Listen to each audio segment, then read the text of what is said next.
Hello everyone. We are starting fresh chapter reverse charge. इस chapter में आपको list of goods and services दी हुई है जो रिवर्स चार्ज में फॉल करती है। रिवर्स चार्ज से रिलेटेड दो सेक्शन है, एक है सेक्शन 9.3, दूसरा है सेक्शन 9.4। तो एक छोटा सा रिकैप आपको सेक्शन 9.3 और 9.4 का देते हैं। हालांकि आपने ये सेक्शन देख लिया है, सेक्शन 9.3, 9.4, लेकिन एक बार छोटी सी रिपीटेशन, जिसके बाद हम रिवर्स चार्ज की जो लिस्ट है गुड्स एंड सर्विसेज की उस पे आ जाएंगे।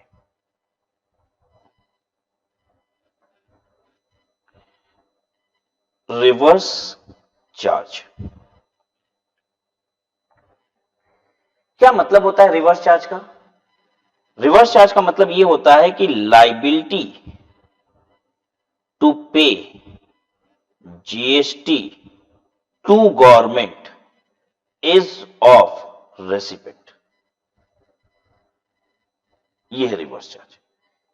क्यों? क्योंकि जो नॉर्मल चार्ज है, जिसको हम फॉरवर्ड चार्ज भी कहते हैं, वहां पे जो सप्लायर होता है ना, वो जीएसटी गवर्नमेंट को देता है।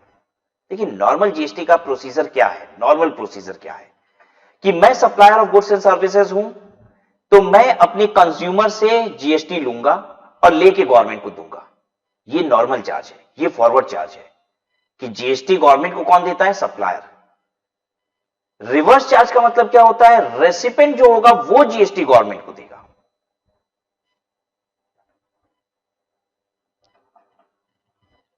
सप्लायर और ये रहा रेसिपेंट। सप्लायर ने रेसिपेंट को इनवॉइस दी टैक्सेबल आइटम की, जिसपे जीएसटी लगता है 1000 रुपया, प्लस इस पे 12% जीएसटी था, इसलिए 120 रुपया। ठीक है, मिला के 1120 रुपए का। अगर ये फॉरवर्ड चार्ज है, if this is an forward charge scheme, अगर ये फॉरवर्ड चार्ज है तो क्या होगा? और दूसरा हम लोग देखने जा रहे हैं कि अगर ये रिवर्स चार्ज है, रिवर्स चार्ज, तो इसमें क्या होता है।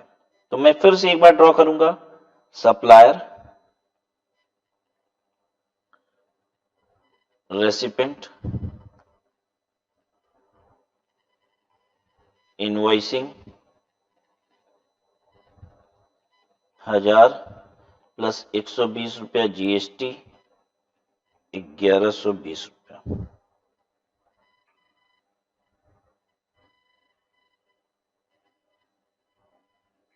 जो आइटम है वो 12% जीएसटी वाला है। If it is under forward charge, तो सिस्टम ये है कि ये क्या करेगा, रेसिपेंट इस सप्लायर को पे करेगा 1120 रुपया, जिसमें से सप्लायर गवर्नमेंट को दे देगा कितना? 120 रुपया। रिवर्स चार्ज क्या होता है? रिवर्स चार्ज वो मैकेनिज्म है जिसमें रेसिपेंट सप्लायर को पे करेगा 1000 रुपया और ये गवर्नमेंट को पे करेगा 120 रुपया।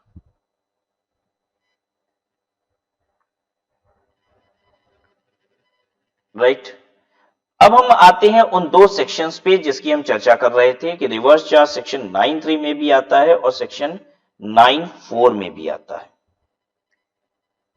ठीक है, 9.3 क्या है? 9.3 में नोटिफाई गुड्स एंड सर्विसेज को किया गया है। Notified goods oblique services. Government ने कुछ गुड्स एंड सर्विसेज को नोटिफाई कर दिया है और कहा है कि इन सर्विसेज की सप्लाई होगी, अगर इन गुड्स की सप्लाई होगी तो जो रेसिपेंट है ना वो जीएसटी पे करेगा। अगर इन गुड्स एंड सर्विसेज की सप्लाई होती है तो रेसिपेंट जीएसटी पे करेगा।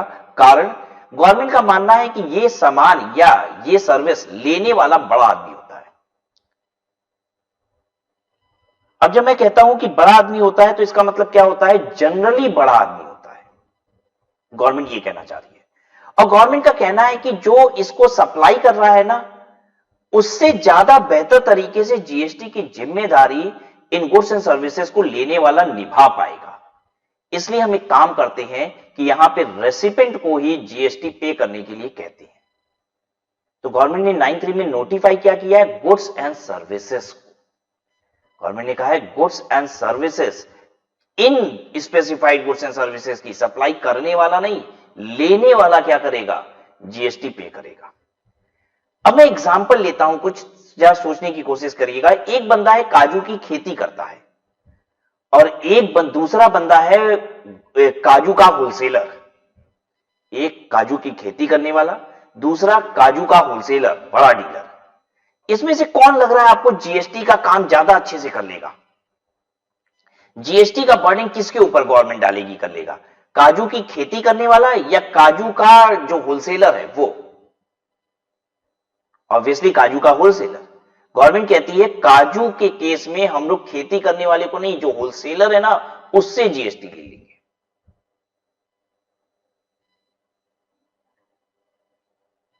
ठीक है, दूसरा सर्विस का एक एग्जांपल लेते हैं, स्पॉन्सरशिप सर्विस।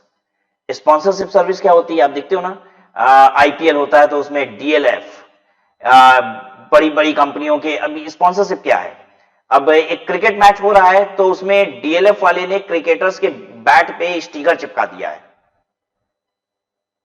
ठीक है, ये स्पॉन्सरशिप है। ग्राउंड पे आप देखते हैं बीच में गोला बना रहता है, उसमें डीएलएफ लिखा होता है, ये स्पॉन्सरशिप सर्विस है। ठीक है, तो जो 6 और 4 की बाउंड्री होती है उस पे किसी ना किसी कंपनी का लेबलिंग होती है। जो क्रिकेटर्स टी शर्ट पहने होते हैं उस पे दाएं बाएं हर जगह लेबलिंग होती है कुछ ना कुछ कंपनी की, ये सब स्पॉन्सरशिप है। ठीक है, एक बात बताइए, स्पॉन्सरशिप सर्विस जो ले रही है कंपनियां, वो बड़ी कंपनी होती है कि नहीं? हाँ, वो लेने वाली बड़ी कंपनियां हैं, जो इतना पैसा दे रही है वो बड़ी कंपनी है। ठीक है, स्पॉन्सरशिप क्या है, मैं एक दूसरा एग्जांपल लेता हूं। मान लीजिए मैं फ्रेश क्वालिफाइड चार्टर्ड अकाउंटेंट का ओरिएंटेशन प्रोग्राम ले रहा हूं और रिलायंस कंपनी कहती है कि आप जहां पे ये ओरिएंटेशन प्रोग्राम ले रहे हैं पीछे अपनी क्या कीजिए, रिलायंस कंपनी का बैनर लगा दीजिए और हम आपको इस बैनर लगाने का 2 लाख रुपया देते हैं। जल्दी बताइए बड़ा आदमी कौन है? हम स्पॉन्सरशिप सर्विस दे रहे हैं, रिलायंस कंपनी स्पॉन्सरशिप सर्विस ले रही है, 2 लाख रुपया देके बैनर लगवा दे रही है। कौन बड़ा आदमी है? रिलायंस कंपनी, स्पॉन्सरशिप सर्विस लेने वाली। गवर्नमेंट कह रही है जीएसटी का बर्डन इसके ऊपर डालो। Are you getting my point? तो कुछ गुड्स एंड सर्विसेज को नोटिफाई कर दिया गया है जहां रेसिपेंट को ही जीएसटी पे करना पड़ेगा। ठीक है, अब ये 9(4) क्या है?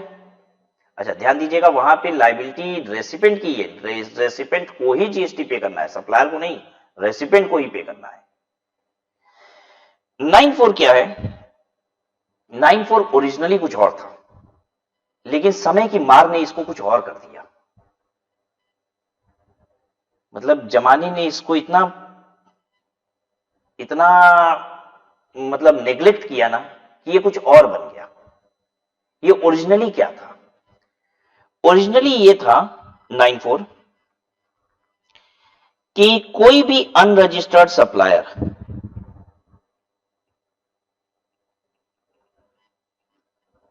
एनी गुड्स और सर्विस, कोई भी गुड्स या सर्विस, एनी टैक्सेबल होना चाहिए, व्हाट, एनी टैक्सेबल गुड्स और सर्विस सप्लाई करता है किसको? रजिस्टर्ड रेसिपेंट को। तो ये रजिस्टर्ड रेसिपेंट टैक्स देगा। 9(3) में तो गुड्स एंड सर्विसेज नोटिफाई थी कि यहां पे रेसिपेंट को टैक्स देना है, लेकिन 9(4) ये था कि अनरजिस्टर्ड से रजिस्टर्ड कोई भी सामान खरीदेगा तो उसको जीएसटी पे करना पड़ेगा। अब देखिए क्या होता है, एक रजिस्टर्ड अनरजिस्टर्ड व्यापारी से क्या क्या माल खरीदता है। अब मैं अपनी बात कर लेता हूं, मैं रजिस्टर्ड जीएसटी में, और जब जीएसटी आया था तो उस समय 9(4) ऐसा ही था। वो कहता था राज अग्रवाल आप अनरजिस्टर्ड से जो भी माल खरीदोगे ना उसकी जीएसटी आपको पे करनी है। क्या मेरी ऑफिस में अनरजिस्टर्ड से सामान आता है, गुड्स या सर्विस आती है? बहुत सारी आती है। जल्दी से बताइए, मेरी ऑफिस में चाय आती है, किसके कहां से आ रही है? रजिस्टर्ड सप्लायर से, जीएसटी में रजिस्टर्ड है, बड़ा व्यापारी है? नहीं, कोई ठेले वाला खुमचे वाला वही चाय हमारे यहां पहुंचा रहा है, उसकी जीएसटी किसको देनी है? मुझे देनी है। जल्दी बताइए, कभी कभी मेरी ऑफिस में चाय के साथ समोसा भी आ जाता है, मैं जानना चाहता हूं ये समोसा कहां से आ रहा है? 5 स्टार होटल से आ रहा है, जीएसटी लग के बकायदा? नहीं, ये कहां से आ रहा है? किसी ठेले वाले कुमचे वाले से आ रहा है जिसने जीएसटी लगाया है? नहीं, किसी छोटे व्यापारी से ही आ रहा है। वो समोसे वाला जीएसटी में रजिस्टर्ड नहीं है। जीएसटी किसको देना है? मुझे देना है।